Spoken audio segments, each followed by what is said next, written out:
आइए जानते हैं आज के प्रमुख अंतर्राष्ट्रीय खबरों को। पहले एक नजर हेडलाइंस। आईटीओ दफ्तर के आगे कांग्रेस करेगी प्रदर्शन, आपका भी सपोर्ट, अकाउंट फ्रीज करने से बढ़ रहा सियासी पारा।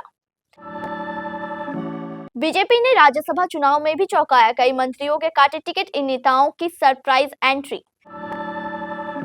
कहां है संदेश खाली, क्यों मचा है बवाल, अब महिलाओं पर अत्याचार के भयावह आरोप। किसानों ने लांघी लक्ष्मण रेखा, पुलिस ने शंभू बॉर्डर पर दागे आंसू गैस के गोले।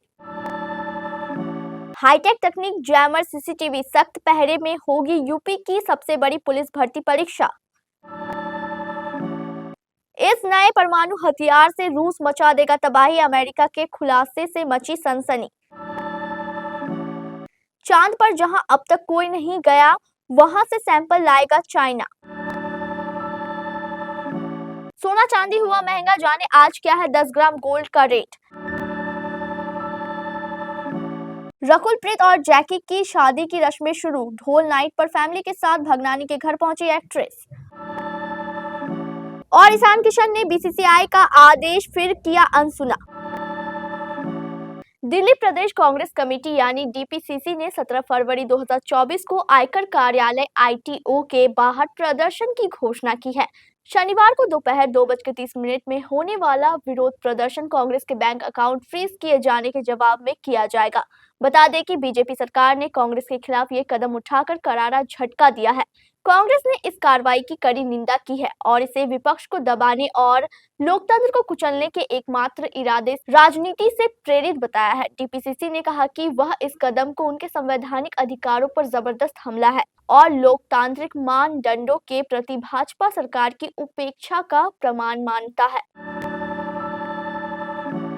भारतीय जनता पार्टी के उम्मीदवारों ने 27 फरवरी को होने वाले विधानसभा चुनाव के लिए नामांकन कर लिया है। बीजेपी ने कुछ सीटों पर सरप्राइज करने वाले उम्मीदवारों को मैदान में उतारा है, जबकि कई नेताओं के टिकट काट दिए हैं। साथ ही चुनावी समीकरणों को ध्यान में रखते हुए उम्मीदवारों के नामों का ऐलान किया है। पार्टी ने संगठन से जुड़े और जमीनी स्तर के कार्यकर्ताओं को वरीयता दी है।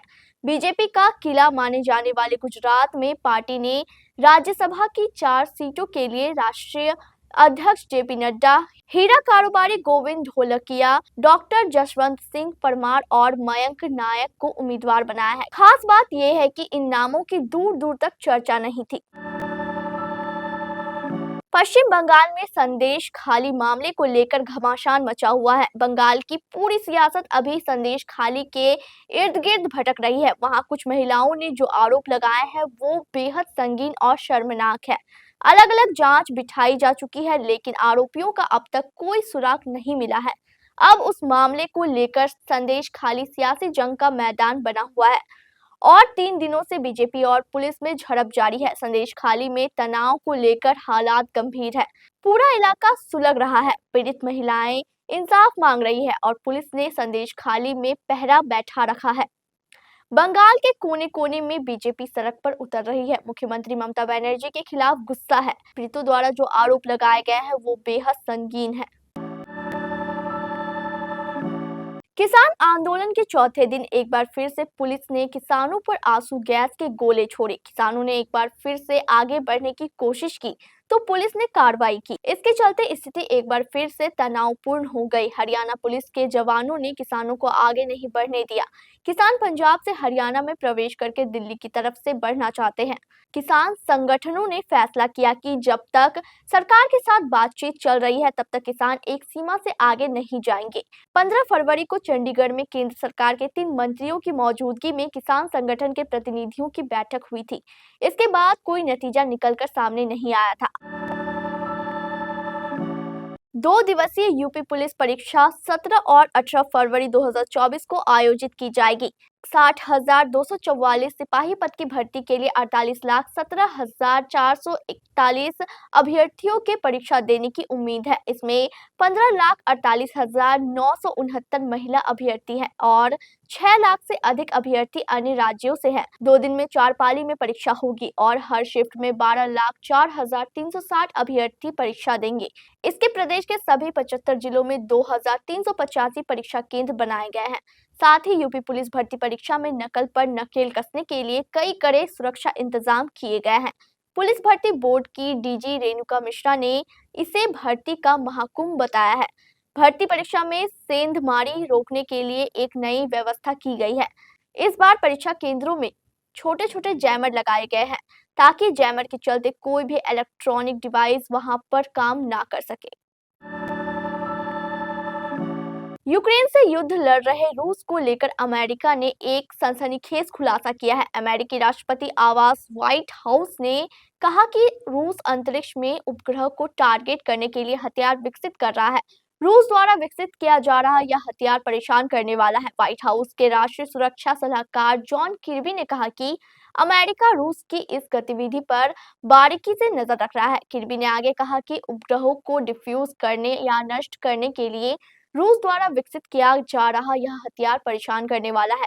अमेरिका इसे गंभीरता से ले रहा है। स्पेस बेस्ड यह हथियार अभी विकसित ही किया जा रहा है। इस हथियार को अभी तैनात नहीं किया गया है, इसलिए सुरक्षा के दृष्टिकोण से अभी किसी के लिए तत्काल खतरा नहीं है। चंद्रमा के अंधेरे वाले हिस्से में चीन अपना स्पेसक्राफ्ट भेजने वाला है। इसका नाम चांगाई 6 है। यह यान चंद्रमा के फार साइड में जाकर वहां के सैंपल जमा करेगा। इसके बाद धरती पर वापस भेजेगा। चीन इस मिशन को मई महीने में लॉन्च करने की तैयारी कर रहा है। चीन के चांगाई 6 मिशन में काम कर रहे इंजीनियर इस समय अपने परिवारों से भी मिलने नहीं जा रहे हैं, जबकि चीन में लूनर न्यू ईयर चल रहा है। उन्हें मई से पहले स्पेसक्राफ्ट को लॉन्च के लिए रेडी करना है।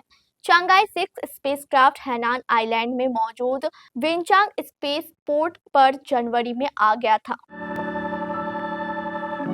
भारतीय सराफा बाजार में आज 16 फरवरी 2024 को सोना और चांदी महंगा हुआ है। महंगा होने के बाद सोने की कीमत 61,000 रुपए प्रति 10 ग्राम के पार है। वहीं चांदी का भाव 70,000 रुपए प्रति किलो से अधिक है।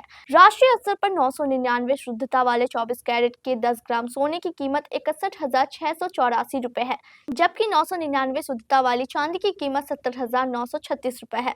Indian Boolean and jewellers association के मुताबिक गुरुवार की शाम को 24 कैरेट का शुद्ध सोना 61,508 रुपए प्रति 10 ग्राम का था, जो आज सुबह 61,684 रुपए हो गया है।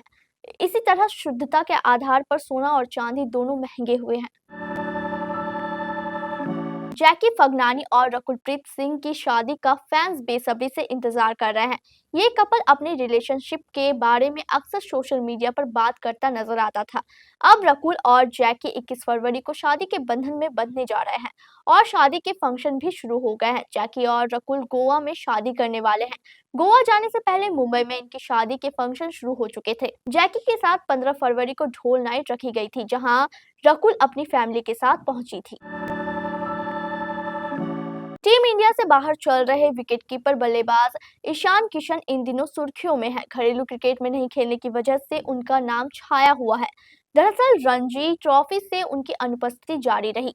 जब झारखंड के लिए घरेलू क्रिकेट खेलने वाला यह स्टार क्रिकेटर शुक्रवार को जमशेदपुर में शुरू हुए अंतिम दौर के मैच में भी टीम का हिस्सा नहीं बना, जाहिर है ईशान का यह कदम भारतीय क्रिकेट बोर्ड यानी बीसीसीआई को पसंद नहीं आएगा।